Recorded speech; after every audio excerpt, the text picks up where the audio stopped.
Now we are going to start the biomolecule.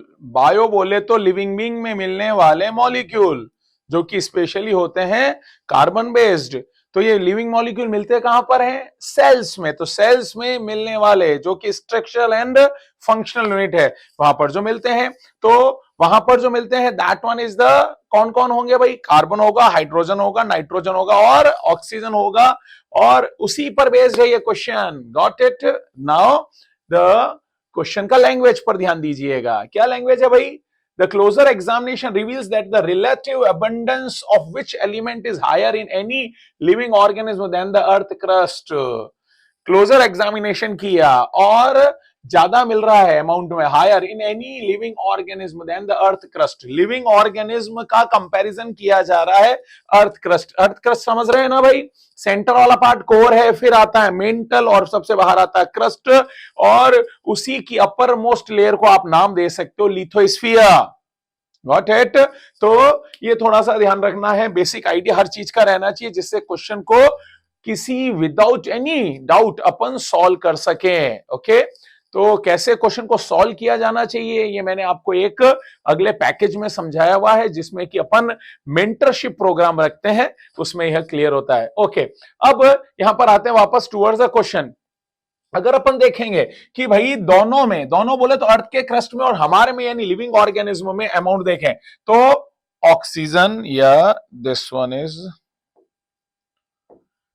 ये लिया भाई अपन ने oxygen, then the carbon, then the nitrogen and then the hydrogen आता है। ओके, ये किसकी बात कर रहे हैं अपन? हम हमारी बातें कर रहे हैं, हमारी बात कर रहे हैं यानी लिविंग ऑर्गेनिज्म की बात कर रहे हैं, जिसमें ऑक्सीजन रहता है अप्रोक्सीमेटली 65% और जो कार्बन रहता है अप्रोक्सीमेटली रहता है 18%, जो नाइट्रोजन रहता है वो अप्रोक्सीमेटली रहता है 3 पॉइंट समथिंग परसेंट, और हाइड्रोजन जो रहता है वो और भी मिनिमम रहता है। ये तो किसका हो गया भाई परसेंटेज? ये परसेंटेज हो गया है किसका? ये परसेंटेज हो गया है लिविंग बीइंग का हमारा। अगर अपन यहां पर बात करें अर्थ के क्रस्ट की, ये तो बात हो गई भाई लिविंग बीइंग की। ओके, और अगर अपन बात करें अर्थ के क्रस्ट की, तो ओ तो चल ही रहा है, ऑक्सीजन अप्रोक्सीमेटली 46% है। ओके, अप्रोक्सीमेटली याद रखना है, ज्यादा डेप्थ में नहीं जाना है, जिससे अपने क्वेश्चन रिजॉल्व हो भाई बेसिकली। ठीक है, तो एक हल्का टेंटेटिव अपन को परसेंटेज मालूम रहना चाहिए। अब यहां पर OCNH तो चल ही रहा था, अब यहां पर आ गया सेकंड नंबर पर हाइड्रोजन। हाइड्रोजन आ गया और वो का वो चल रहा है कार्बन, और फिर आ रहा है नाइट्रोजन। नाइट्रोजन यहां पर नेग्लिजिबल अमाउंट में होता है, जैसे लिविंग बीइंग में अगर होता तो यहां पर कौन होता? सिलिकॉन होता नेग्लिजिबल अमाउंट में। ओके, तो नेग्लिजिबल, ये यहां पर नाइट्रोजन है अप्रोक्सीमेटली। तो यहां पर ये जो है, ये अगर हाइड्रोजन देखें तो आता है अप्रोक्सीमेटली कितना?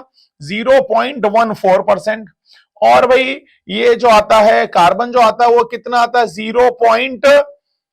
3 के आसपास आता है, और नाइट्रोजन जो है वो नेग्लिजिबल अमाउंट में आएगा। तो ओवरऑल अपने क्वेश्चन में क्या बोल रहा है भाई? The closer examination reveals the relative evidence which element is higher in living organism as compare to earth crust. तो carbon, hydrogen, oxygen and nitrogen का अमाउंट जो होता, कार्बन इज हायर है। हाइड्रोजन को देखा तो हाइड्रोजन तो भाई हायर किस में चला गया? हाइड्रोजन तो हायर चला गया कहां पर? अरे भाई I mean the earth crust में हायर हो गया है। अब हमने देखा कार्बन और ऑक्सीजन, कार्बन और ऑक्सीजन जो है, कार्बन ये रहा और जो ऑक्सीजन भी हायर है। द क्लोजर एग्जाम रिवील कर रहे हैं relative evidence which element is higher in any living organism than the earth crust. तो बेसिकली कार्बन एंड हाइड्रोजन का अमाउंट जो होता है वह लिविंग बीइंग में कंपैरेटिवली ज्यादा है। ज्यादा है, क्यों ज्यादा है? क्या कहना क्या चाह रहा है? ये कहना ये चाह रहा है कि अगर आप स्टडी करें किसकी? लिविंग बीइंग की, तो लिविंग बीइंग में कार्बन और हाइड्रोजन कंपैरेटिवली ज्यादा होने का कॉज क्या होता है कि लिविंग बीइंग की प्रॉपर्टी, जिसे अपन कहते हैं protein, lipid, carbohydrate and nucleic acid, ये जो होते हैं इनमें सब में कॉमन क्या है? इन सब में कॉमन होता है कार्बन एंड हाइड्रोजन। कार्बन और हाइड्रोजन जो है वह अर्थ क्रस्ट यानी नॉन लिविंग बीइंग में भी है, परंतु लिविंग बीइंग में इसका प्रॉपर्टी ज्यादा है। अगर ज्यादा, इसका मतलब लिविंग बीइंग को बनाना है तो हमारे बॉडी में ज्यादा होना चाहिए। क्या? कार्बन एंड हाइड्रोजन, और वो किस फॉर्म में, प्रोटीन के फॉर्म में, वो किस फॉर्म में, लिपिड के फॉर्म में, वो किस फॉर्म में, कार्बोहाइड्रेट एंड न्यूक्लिक एसिड के फॉर्म में होता है। तो थोड़ा सा हाइपोथेटिकल आइडिया रखते हुए क्वेश्चन का आंसर सॉल्व करना है। The best option is the carbon and hydrogen, और हर एक बात को फॉलो करना है एनसीईआरटी से।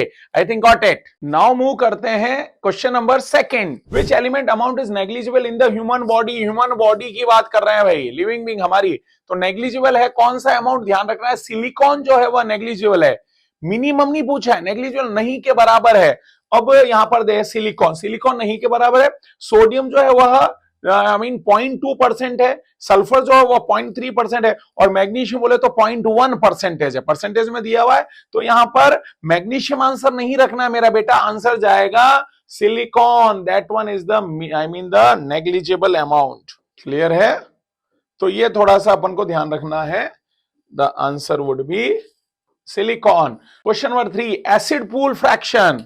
एसिड पूल फ्रैक्शन क्या कह रहा है भाई, the filtrate and the retentate are present as acid pool, मतलब total amount of the biomolecule that one is present in the living being in the presence of acid। acid का नाम क्या है, trichloroacetic acid. Trichloro acetic acid को अगर अपन देखें तो उसको अपन ने डाल दिया, किस में डाल दिया भाई, टेस्ट ट्यूब में डाल दिया, और टेस्ट ट्यूब में डाल दिया एक cell, may be the liver का cell, may be the mesophyll tissue का सेल, और उसे बहुत तेजी से अपन ने रोटेट किया, सेंट्रीफ्यूग किया, भमचक्री खिलाई इसे बहुत तेजी से, और जैसी खिलाई तो जो सेल थी वो क्रश हो गई, तो उसमें कुछ सब्सटेंस नीचे को रह गए, कुछ सब्सटेंस ऊपर को रह गए। जो ऊपर को रह गए वह इनसॉल्युबल थे, और जो नीचे को रह गए वह सॉल्युबल थे, और जो सॉल्युबल थे वह थे माइक्रोमोलिक्यूल, और जो इनसॉल्युबल थे वह मैक्रोमोलिक्यूल थे, as a protein, as a lipid, as a carbohydrate, polysaccharide. यानी कि मोटा मोटा पार्ट रह गया ऊपर एज ए न्यूक्लिक एसिड, और नीचे चला गया न्यूक्लिक एसिड नहीं, न्यूक्लियोटाइड रह गया नीचे, द पॉलीसेकेराइड नहीं, मोनोसेकेराइड एज ए ग्लूकोज रह गया, प्रोटीन नहीं, नीचे रह गया अमीनो एसिड, और ऊपर रह गया कौन भाई, यहां पर मोटा मोटा मैक्रोमोलिक्यूल, मोटा मोटा मैक्रोमोलिक्यूल के साथ में और कौन रह गया, सेल के ऑर्गेनल भी रह गए।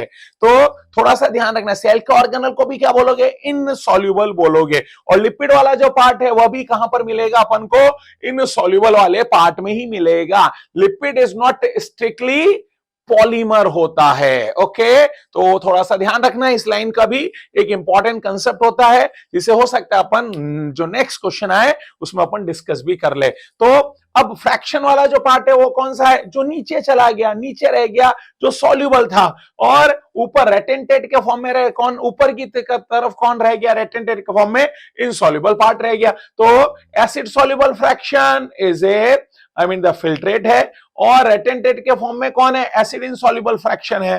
बिल्कुल सही बोल रहा है, एसिड इनसॉल्युबल फ्रैक्शन भाई फिल्ट्रेट के फॉर्म में नहीं है भाई, यहां पर फिल्ट्रेट के फॉर्म में तो सॉल्युबल वाला पार्ट गया। Acid soluble fraction, acid soluble दोनों एक साथ आ ही नहीं सकते, इनसॉल्युबल वाले पार्ट भी नहीं आ सकते। तो बेस्ट ऑप्शन कौन सा जा रहा है मेरा बेटा, बेस्ट ऑप्शन जा रहा है क्वेश्चन नंबर 3 का option number 1। Is it clear?